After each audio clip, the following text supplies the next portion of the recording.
I always say recognize, repair, recover, radical self-forgiveness. Because when we're on the spiritual path, sometimes we can start beating ourselves up for being human. And that's not a good feeling. I'm Amy Woodall, and this is The Conscious Habit, a show from the People Forward Network. We're teaching you how to incorporate love and consciousness at work, at home, and the world at large.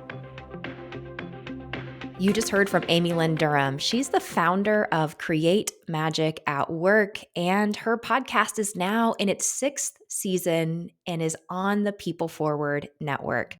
Lynn is a seasoned business leader and executive coach with a vision of transforming workplaces into vibrant hubs of creativity, productivity, and fulfillment. And in our conversation, we dig into spiritual intelligence and what the heck that means, how we can incorporate it into our lives to become better leaders and better humans all around. But first, we got to hear Amy's take on consciousness. Take a listen. Conscious Habit listeners, we have one of the new partners of People Forward Network joining us today, but she is no newbie in her podcast. Lynn Durham is the founder of Create Magic at Work, and she is also a facilitator when it comes to spiritual intelligence. She's got a lot of wisdom to share with us today, and I cannot wait to learn from her. Lynn, welcome to the Conscious Habit podcast. Thanks for having me, Amy. I just realized we're going to be like, Amy.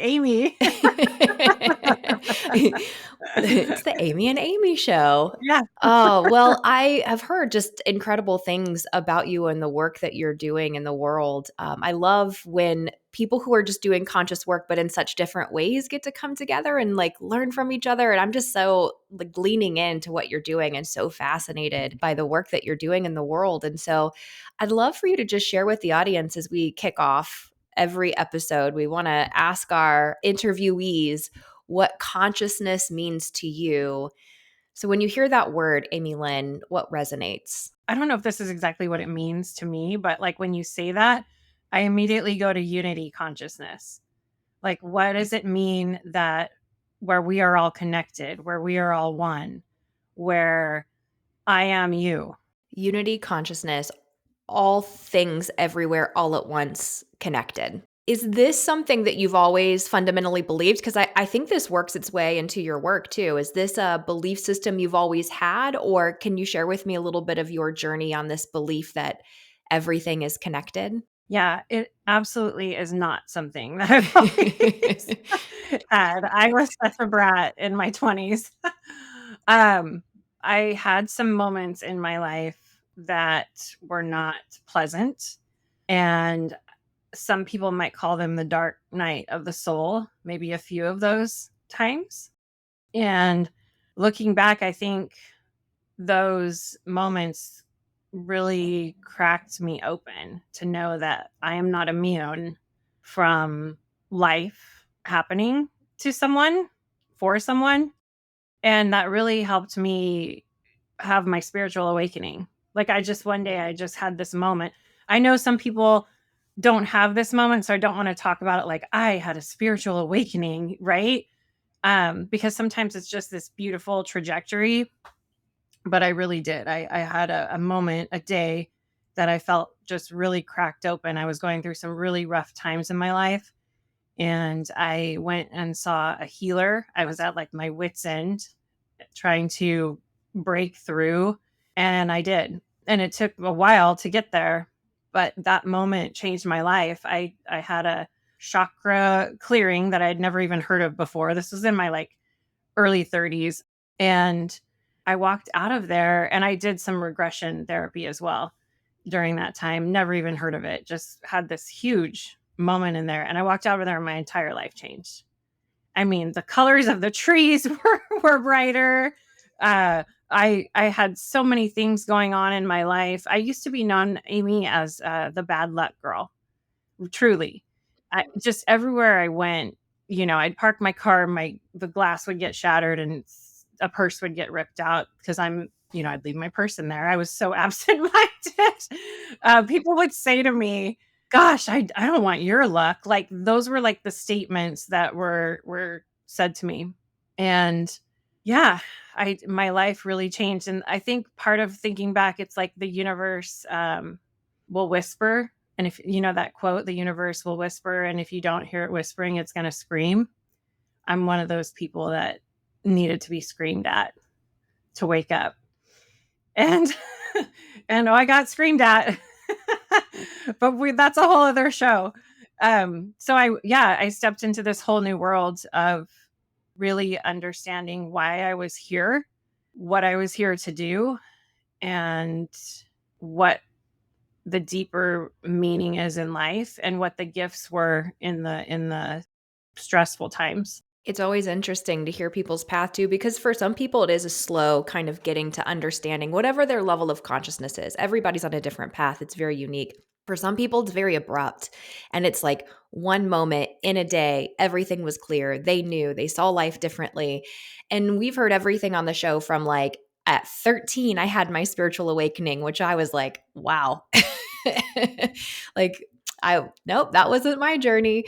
All the way to we recently had a guest on that shared that she was in her late 30s when she just experienced like an instant unity consciousness. So I think it's so fascinating of like what helps us along our path and then what inspires the work that we do. So at that point in time in your life, what kind of work were you doing and what led you to then stepping into create magic at work? For a couple of decades, I worked in the corporate space. I ran 90 telecom retail locations throughout the state of California. I had a little over 400 employees. I was also the president of our nationwide women's group, and it was just something I couldn't sustain for much longer. I could feel it in my soul that this just isn't something I can sustain, not because it was this horrible, toxic environment. I actually worked with amazing people. I mean, we're still all connected to this day. It was the system, right? Like the system of Excel spreadsheets every month trying to exceed quota. And then it gets raised again, answering to the shareholder, traveling all the time. I just really felt like my creativity was being stifled. And I could tell that my team needed more connection. So here in my personal life, I had this awakening and I started bringing these activities that I was doing at home to work, and I started incorporating them with my team.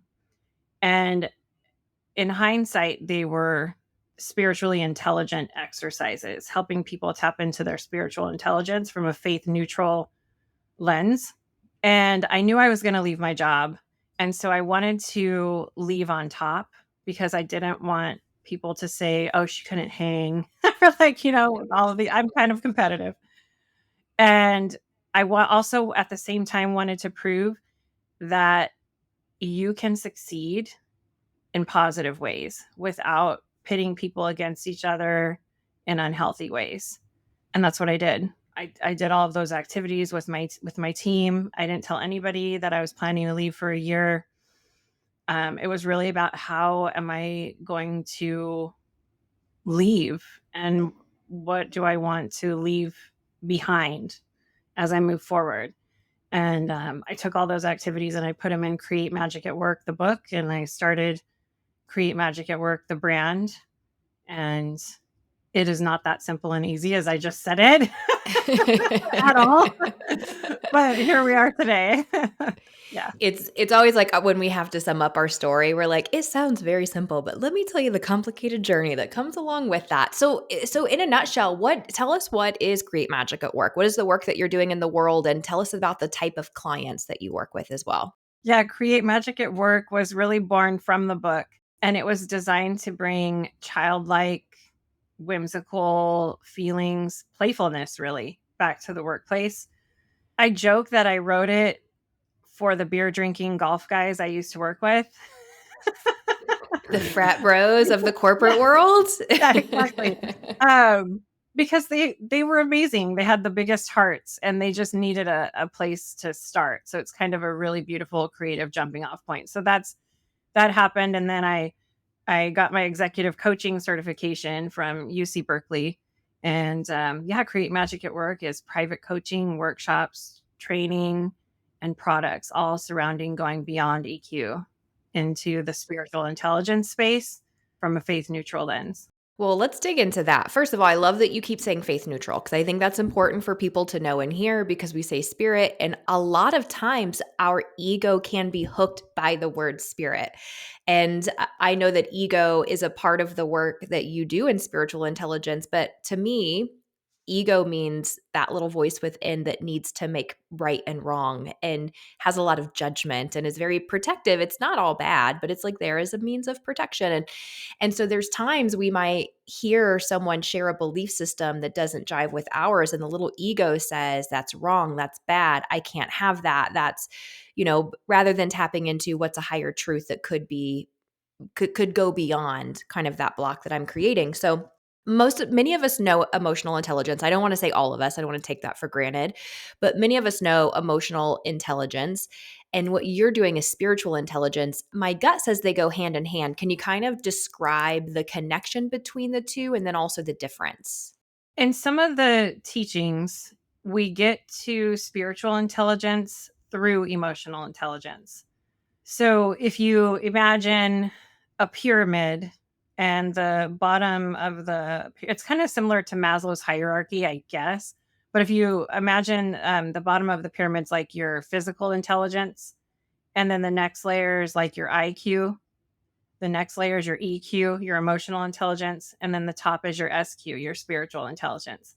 So I like to share that because you can use it for a daily visual and also for a lifetime visual example. So let's say I was who I was in my 20s and I was out drinking all night and I showed up to this interview. My physical intelligence would not be where it needed to be, let alone my emotional, right? So when all three are at peak, we can really tap into our spiritual intelligence. However, the goal is that we can access higher self even during stressful times. So that's why the 21 skills of spiritual intelligence are so important to the work with Create Magic at Work. And those were designed by Cindy Wigglesworth. That's a framework and a tool and a philosophy that I use with the brand because it gives leaders in the workplace, it gives us these tangible tools we can look at, these tangible skills we can look at and skill build in. I love woo woo and I love ethereal. I love it. But for leaders in the workplace, it kind of takes that like woo woo out of it. And it's like, here's these hardcore skills that I can like skill build in. So it frames it for them. Most people can have a pretty decent level of emotional intelligence by their early to mid 20s. I'm generalizing, but am I self aware? Do I have an emotional management strategy? Can I build connections? Yeah, my EQ is probably pretty good. I can have compassion for others. My brain is developed enough to experience that. SQ, according to the adult development theory, and again, I'm generalizing because I love how you mentioned the 13-year-old that had the spiritual awakening because we're all human and there's exceptions, right? But the part of our life where we start exploring, like, why am I here? Like, what's my life purpose? Am I living in alignment with who I really think I am? And maybe I should make some changes towards that if I'm not. That's kind of the beginning steps. And I love that you bring the tactical because you're right. I think people love and can appreciate the deeper sense of meaning and just the psychological aspects or of what we might talk about that then can fold into the spiritual aspects, but to have something that's like objective, tangible. People love metrics too. They can be like, oh, I can measure where I started versus where I go, getting that left brain mixed in with the right brain. And so when you're working with teams, let's kind of just look at potentially like a case study. What are some of the things that teams, where might they be in their journey where they might say, this spiritual intelligence stuff might be something that we consider based on where we are versus where we'd like to be? So I've done all kinds of different teams and workshops, and the overarching theme, if I were to generalize it, is how do I put my ego aside and exercise more wisdom and compassion for myself and others? And here are some ways to tap into higher self. So it goes through like explaining what ego is, like you just explained earlier. That place within you that comes from maybe fear, defensiveness, all of those things. Understanding who's in the driver's seat between ego and higher self. Who's running the show here? Is it my higher self or my ego? With spiritual intelligence, you can be atheist, you can be agnostic, as long as you believe there's a place within you that comes from wisdom and compassion and love that you can access. You can skill build in the 21 skills of SQ.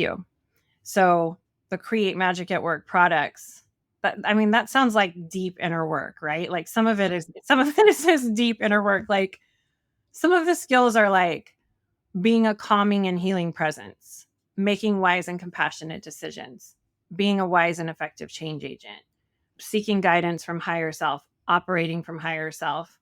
There's experiences of transcendent oneness, right? Those are all some of the skills. Like you could work on one skill your whole life. So it can be deep and it is deep inner work. So the Create Magic at Work products bring some fun and play into it. So for example, if you want to work on accessing your higher self a little bit more of the time, practice seeking guidance from higher self, practice operating from higher self, I designed a journal prompt card deck. Close your eyes, pull a message from the universe, you get an affirmation, and then 2 coaching questions that you can journal on. I always recommend rapid writing to help put your ego aside. Just whatever comes out, just blot it on the paper. That's an exercise I do a lot in. That's a fun one I'm sharing that I do a lot in workshops. You would not believe the magic that comes from that because I'm getting all into this journal prompt card moment right now with you. So I take the deck and I have the person close their eyes and pull a card, and it's inevitable that they get the message meant for them. Chills come up across their arms. Grown men get tears in their eyes. It's incredible. So it's like seeing in this room, everyone's seeing the humanity in each other, and then they're reading their message out loud sometimes, or they're sharing what they wrote afterwards if they're comfortable with it. And it's one of the most beautiful moments. I'm just like honored to be in, really. And that is what improves productivity. Not to get back to like the business, but that is what improves productivity and profitability in the workplace is people understanding, oh, just like me, this person is trying to avoid pain. Just like me, this person is trying to experience joy, just like me. And then let me call Amy after this because I just heard she was going through something and see if I can offer help on her project. I want to really break that down because spiritual intelligence, you've said it's sort of like, hey, this is there. We're not attaching any necessarily like religious beliefs to this. You don't have to subscribe to any sort of belief system other than there's like a greater good within you that exists. How do you describe, or what is your philosophy on sort of spirit at work? What does that look like? To me, I'm hearing a lot of just like humanity, like, connecting with humanity, but what's your personal philosophy on that? What comes to mind with the question you're asking is I see a lot of chatter on LinkedIn about you should be able to be your authentic self at work. How can we be our authentic selves at work? There's a lot of talk about that. And this is the one space or the wave that I think is coming where it helps you bring your full self to work is whatever you believe in spiritually. So it can be what you just said. Maybe it's just, I believe that I have this place of greater good within me. Or it could be, I believe in this higher power. And bringing that to the workplace is part of bringing your full authentic self to the space. And I think I know it's been frowned upon because in the past, human resources departments, they don't want to touch religion, right? Because they're afraid to get sued. So religion and that part of who you were has kind of been shut down. And it's just like, we're not allowed to talk about any of this. So I think through that, a piece of everyone got shut down spiritually that they weren't bringing to the workplace. Well, guess what else got shut down? Creativity, innovation, being able to connect with others about who you really are. I think it's that, mind, body, spirit integration. Like you mentioned the hierarchy, right? Of like being aware of our physicality, the emotional intelligence is really being aware a lot of what our mind and reaction and sort of, what is our reactionary response versus maybe our more conscious response. And then, spirit is just that higher attunement. And I think that we're doing a better job, I should say, of making sure that we're bringing mindfulness programs in and that, we're trying to help people with stress management. But I do think that burnout is a byproduct of abandoning the soul or the spirit of who we are.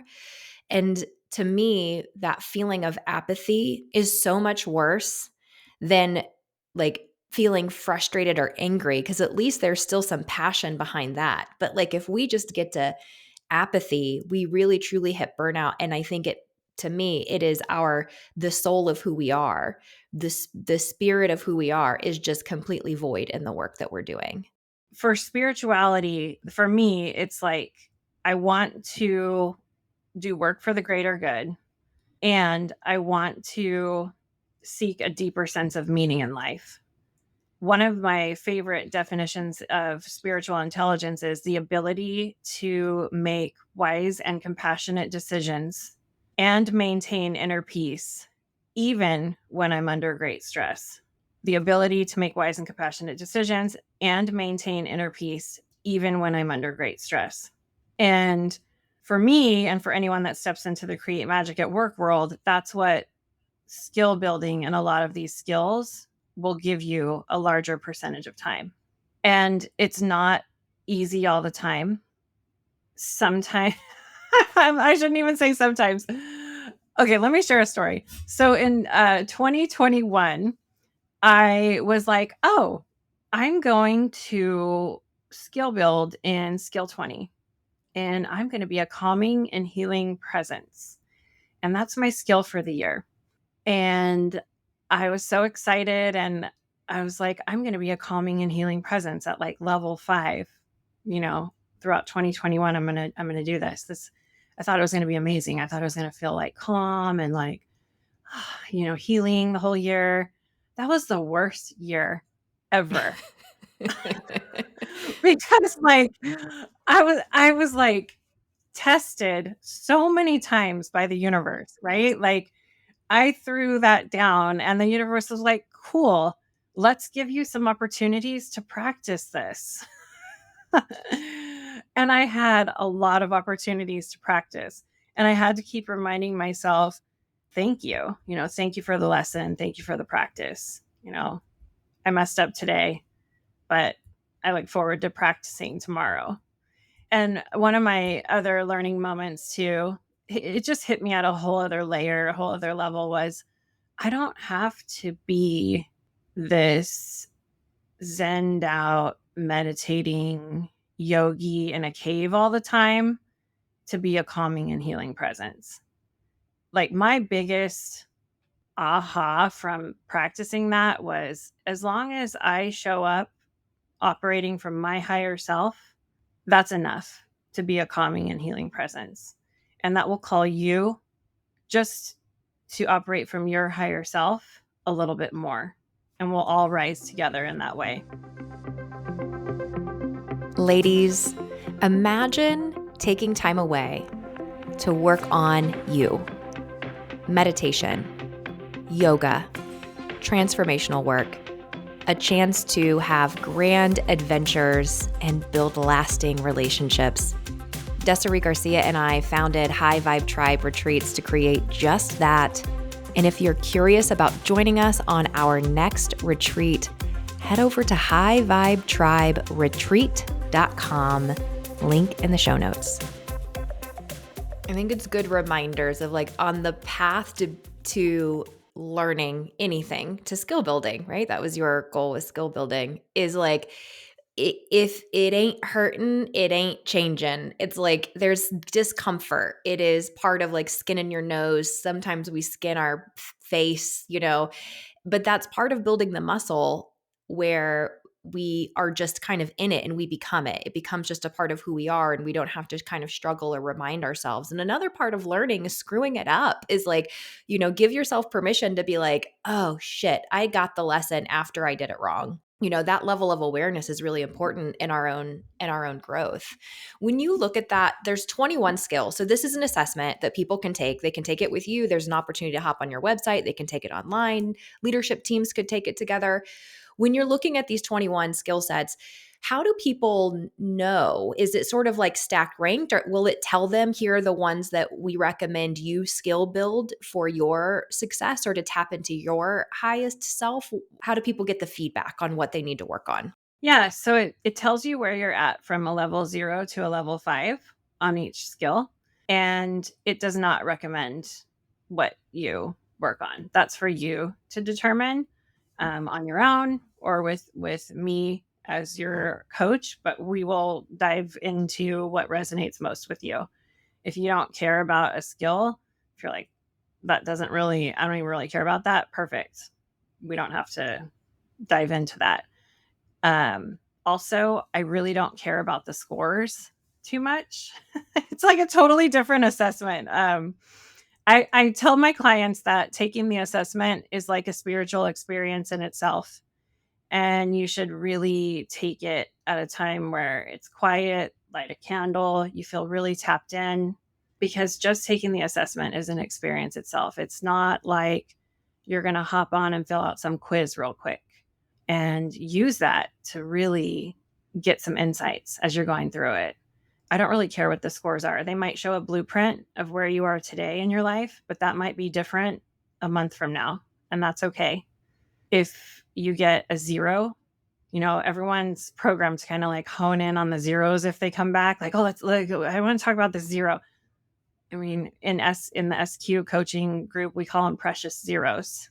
It's like they're just an opportunity for rich conversation. You reminded me in the beginning of our conversation, you were talking about, I can't remember where you're talking about, guys. Like, oh, she's talking about skill 12, which is your commitment to spiritual growth. And that's the most common 0 in the SQ assessment. And it's a really cool 0 to get. Yeah, there's some like deep dive fun that you can do with that one. Well, I'd like to just really create a understanding of how do we know when we're operating from ego versus when we're operating from our highest best self. What are the indicators that we might see in like what we're thinking, feeling, or how we're responding? Defensiveness, protection. I want to protect myself. I am separate from you. Fear. I'm afraid. On the surface, maybe irritability, anger, exploring what those things are a little bit more, and taking a moment to think about, why am I operating this way? And is there a better way? Can I reframe situations that have a little bit more grace for others? If I really tapped into when I'm feeling my most compassionate and wise, what would that inner voice say to me? That's how I would describe ego versus higher self. And I have a lot of clients that score very, very high on operating from higher self, on their awareness of their ego versus their higher self, on seeking guidance from their higher self, very level 5s. And even in those moments, the ego never goes away, and it's not an evil thing to worry about. It's there to protect you. We just want to explore if it's showing up when we're really not needing protection. And the ultimate is if we can put our ego in service to our higher self. I love that phrase. We see it a lot. I mean, for all of us, our ego is alive and well in conflict and the things that push our buttons. And then there's a story that's created, and then we live within this story. And it's really difficult to get to whatever is ideal on the other side. Collaboration, maybe it's just peace on the other side. Maybe it's hopping off a Cartman drama triangle. Maybe, I mean, I know my ego gets hooked when I'm driving most often. And I like to say that I'm 80% love and light and 20% petty as hell. Like, and my petty gets hooked when I'm driving. The ego takes hold, and some jerk driving slow in the fast lane, I do my all of my best versions of sign language with that person. But that's my reaction. And then I am very aware of what's happened, and I do try my best to create a more loving response, even if that person doesn't know it. Like, I feel like it's, the connection to the greater good knows that I'm like, oh, I apologize. I was not in alignment with I was not in alignment with love in that moment. Is it fair to say that the ego and higher self, like, ego can be aligned with fear and higher self can be more aligned with love? Or is that too simplistic? No, I think that's fair to say for sure, because your higher self is the place within you that comes from love. Yeah, so that's absolutely fair to say. There's a lot of I love again, so many people being called to teach conscious stuff in different ways because we need a ton of voices. We need a lot of ways that it's being brought out there. Different things resonate with different people. And Renee Smith's work on, teaching love at work. I love that she's like, hey, love isn't just like, I love you and I'm here to support you.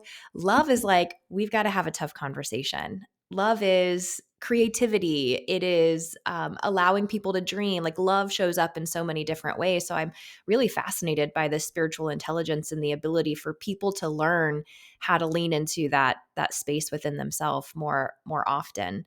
I think that the wisdom and compassion piece resonates a lot with me. Like, how do I work throughout my life? How do I operate from a place of wisdom and compassion in as much as I can? And yes, that includes love. I often don't share it as much. I see it coming up quite a bit in the workspace now, like with the work that you're doing. It's funny because when people interview me, they're like, how are you talking about spirituality in the workplace? And I'm like, how am I not? This is like what this is. Like, hello. But then I look at you and I'm like, how are you all talking about love in the workplace? But it's the same thing. It's just the language we're using. You mentioned it earlier in our conversation that sometimes people have hesitation about spirituality because perhaps they might have some religious trauma from the past. You didn't say that part, but I'm just like taking it a step further. And I think the same thing happens when the word love is used, that maybe some people have some hesitation because they have a lot of feelings wrapped up in what love means because they've been taught that it means some things that don't feel that great. So if we can, that's why I emphasized the faith neutral part, because if we can pull all of that away and just look at the pure stuff, I think that's really helpful. There's a phrase that you use as well. I know that you ask your guest on your podcast, but I'd love to know, you talk about being a quantum leader, becoming a quantum leader. And this work in spiritual intelligence, the work you're doing in Create Magic at Work, is certainly a part of helping people, lean into that. What does it mean? Because we have tons of leaders who listen to the Conscious Habit podcast. What does it mean to lead from a quantum space, to be a quantum leader? Yeah, a quantum leader is someone that understands they need to operate from a spiritually intelligent space. A quantum leader is someone that understands that business is not just for profit, but for the greater good. And they make leadership and business decisions from that space with the understanding that these decisions ripple out into our communities, the planet, and humanity as a whole. Understanding their ripple effect on all things that they touch. I think that's so good for people to keep in mind because we're often only focused on the 6 inches in front of our face and how it directly affects us. But all things are connected. That's not even necessarily a spiritual belief. We just know scientifically, that everything's energy and it's all connected somehow, neither created nor destroyed. I shared this on a podcast. Desiree Garcia and I We do the High Five Tribe retreats together, and we're collaborating on monthly episodes. And I shared with her that there was this thing that hit me recently. And I think I was probably in frustration with my husband, because there is my greatest mirror on whether or not I am aligned with my highest best self is my husband of Totally. 22 years, because the more frustrated I am with him, the more I'm like, that's really a mirror back to me on some of I apologize. I'm not aligned. But I think probably in a frustration with my spouse, because that there is that human nature there, I went, oh, damn, what happens with this anger when I express it? Because it's not created or destroyed, where does it go? Did I just contribute to that earthquake that happened? And when I express love, where does that go? Does that contribute to some miracle that cannot be explained? Like, what happens to that which is expressed through us? That is, to me, had such a, like, oh, okay, it doesn't mean I can't have other emotions, but I want to be very conscious and aware of what I am doing in the quantum with those emotions. Yeah, that was an amazing insight. I want to add, if I may, when we have those insights, I think it's important to have some radical self forgiveness too, because we could get into this beating ourselves up for not being as spiritually centered or aligned, like you said, as we thought we were. And so it's really important that you're like, oh, I maybe I acted in a way that wasn't aligned with who I am, or I expressed anger in a way that I didn't really want to. I always say recognize, repair, recover, radical self-forgiveness. Because when we're on the spiritual path, sometimes we can start beating ourselves up for being human. And that's not a good feeling. It's a good reminder to just compassion, because we are human. We can't outrun our humanness. All of the emotions come to us. There is this balance between, like, what can I control and not strive for? To me, I feel like this spiritual journey is more of a remembering, not a getting to. It's more like, oh, what's all of the belief systems that have covered up the truth, the wisdom that's always been there? How do I get rid of all of that stuff? But along the way, just knowing, like, we can't outrun our humanity. We are not monks and, living on a mountain somewhere who just sit in mindfulness all day long. We've got all kinds of shit that's coming and going. But I guess that's the balance, right? That's the 80-20, 80% love and light and 20% petty. It's just kind of part of the gig. That's a pretty good percentage, really. I mean, I give myself too much credit, like, for real. I'm sure my husband would be like, 20%? So, okay, to kind of wrap us up for today, and the time always flies by so fast. Like, that's how you know you're in absolute flow and hanging out with your people and getting really good insights. Talking to the leaders, is there one of the spiritually intelligent? I know you said, like, hey, it's really all up to everybody. Is there one that seems to resonate the most with folks that we might leave our listeners with to just contemplate? I think we talked a lot about like the ego versus higher self, right? Like those are like the foundational ones. There's three that tie to that. One that I'm really feeling like a lot of people are resonating with lately is aligning with the ebb and flow of life. And I wrote a quick little article recently that I posted that work life balance is a myth, because striving for this constant balance is exhausting. That's not really a good feeling, beating yourself up that you don't have work life balance or that you're trying to hit some elusive balance that like you never can feel or achieve. It feels exhausting to me. So I offer aligning with the ebb and flow of life as something to look to instead of that, something to practice, something to explore, and a lot of pieces with aligning with the ebb and flow of life, especially people that are really into their spirituality. One of the moments that I see happen, it's happened to myself, are practicing discerning whether something arrives in your life that is a gift or a distraction. Because I've personally fell into a trap where I thought everything arriving in my life was a gift, right? oh, universe brought me this. Yeah, let me work with this person. Like it's up, but no, no, no, no, no. We still every day have to practice discernment. And part of that is, am I being distracted, or is this something that I should pursue? Well, now I need to know how you decide. What's the determination between the two, discernment and distraction? Yeah. So that would go back into seeking guidance from higher self, pausing. Is this your, like, I'm thinking of people that just, I'm generalizing again that, oh, I want a promotion. I want this job. I want to work for this company. Well, why? Like, it's just pursue, pursue, pursue. And is this really a gift, or is this a distraction from your real purpose, from what you really meant here, here to do, from living your most fulfilling life? Is this really what that looks like for you? Is this what inner peace looks like for you? Because I don't think we're seeking happiness. We're human. We're not going to be happy all the time. I think we're seeking inner peace, and to maintain inner peace even during stressful times. What a good, like, little cherry on top. Amy Lynn, tell our listeners, what are the best ways to find you? Tell us about your podcast, where we can find you on socials, and how they learn more about the spiritual intelligence assessment.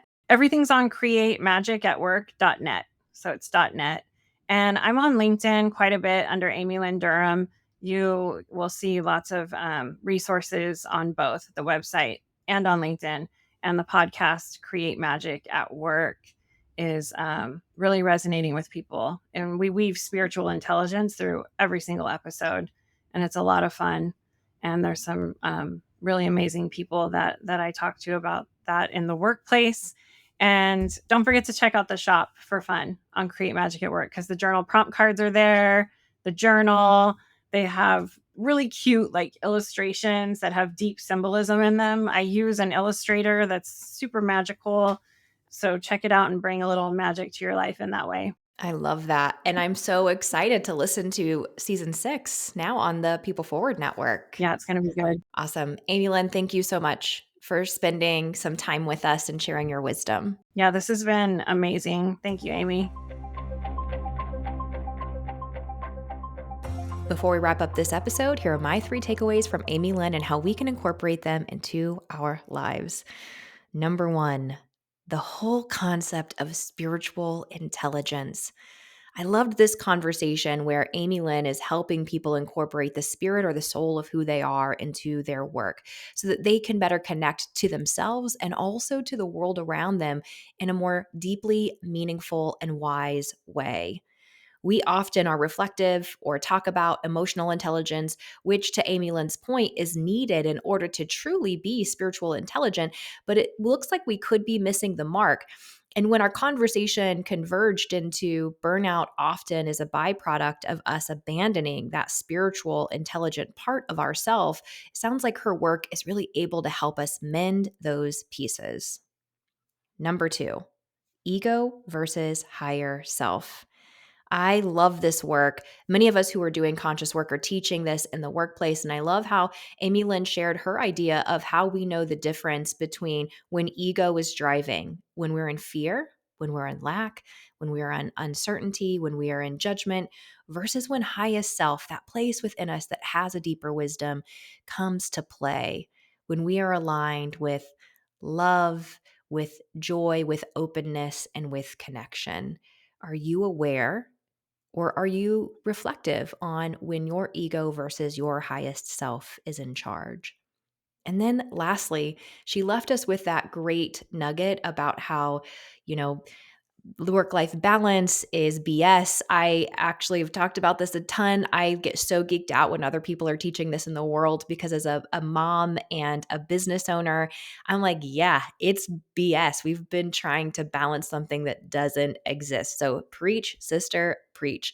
But she left us with this idea of what's a gift versus what's a distraction and where we can practice discernment. Ooh, let's dig into that. Discernment. She shared some questions we might ask ourselves, like, how does this serve my purpose? And I think we could dig in and ask ourselves, like, who is this for? Is this for me, or is this to check a box I think other people think I should be checking, to really tap in with that higher part of ourself to figure out what truth exists so that we can stay on the path of fulfilling whatever purpose we feel as though we've been called here to serve. Thanks for listening to the Conscious Habit Podcast. If you dug this episode, we'd love it if you would subscribe, rate, and review this podcast. And if you're into this consciousness thing, if you like this conversation and you want to meet more like-minded people, head on over to Facebook and join the Conscious Habit community.